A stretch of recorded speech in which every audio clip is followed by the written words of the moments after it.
from ages. In fact, today we have doctors who prescribe us various medicines when there were never any medicines in the world. The doctors used to prescribe powders made out of these mineral stones that helped in eradicating the root cause of all illnesses from your body. That's how the stones came into existence. Even today, when we need to take out the root causes of the illnesses that are happening in our body, and you must be aware of the fact that always the illnesses are from the mind over body, where we say. If our mind is stressed out, if it is worrying, what are the things that happen to our body is the result of those negative energies that are formed in our mind. We either have skin eruptions, or we tend to eat so much or drink so much that our liver gets bad. Now, why do we get into all these bad habits? Because we have a reason for it. Our mind is finding an escape form. So unhealthy habits are formed within us, which affect our body directly. Stones, since from olden days, have been very useful in changing the attitude of your minds. That is why I always say, attitude is your altitude. Now basically, when like I've always said in my videos earlier regarding the gems, that our body is made out of 4 energies: water, air, earth and fire. One of these energies are missing in our body. That is why our attitude becomes the way it is. People with lesser water energies cannot adapt to certain situations. They become rigid and stubborn, and when they are forced to do things which they don't want to do, that results in the mental stress or into the heart stress. Invariably your nervous system gets bad, invariably the functions in your body get a little disordered. So when we are wearing a particular stone which balances the water energies in our body, everything seems falling into place. Similarly, when fire energies are less, a person is unable to take initiative.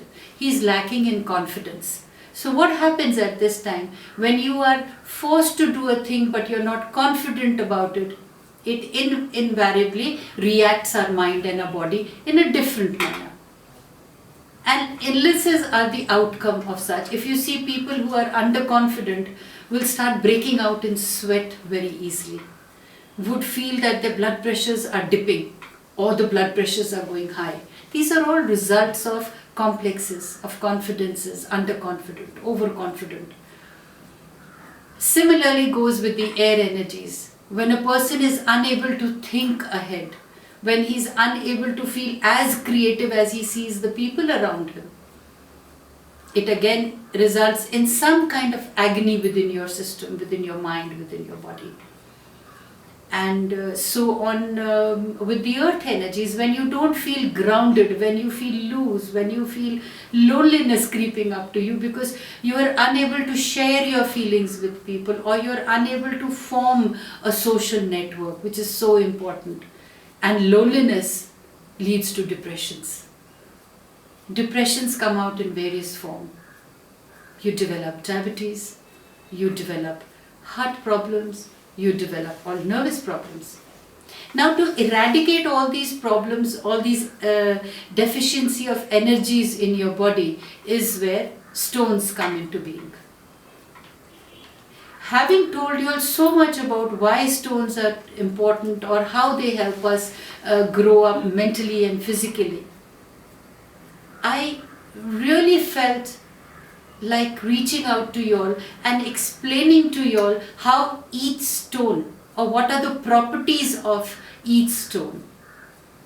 Since 2016 has been a year of openings for me, a year of introspection for me, and I want each one of you to realize and accept yourself the way you are, becoming aware of how we can improve the deficiencies in ourselves.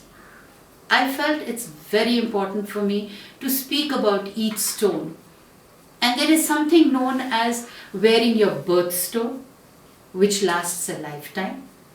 Then there is something also short-term profits, which means that we can wear stones which are due for the particular month, or which can help you in a particular month overcome your obstacles. Because every human being undergoes this journey in life where in a particular month his energy is dipping, and where in a particular month his energy is uplifting.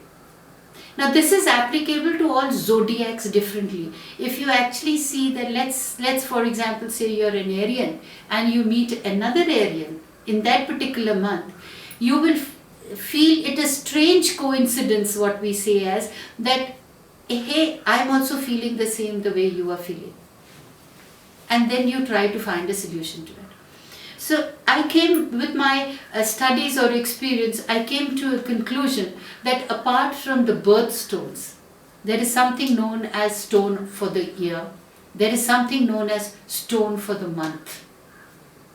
But before I go into the stone for the month, or before I go into the stone for the year, I am going to actually explain to you all very vividly what are the properties of each stone and which is the energy that they can elucidate.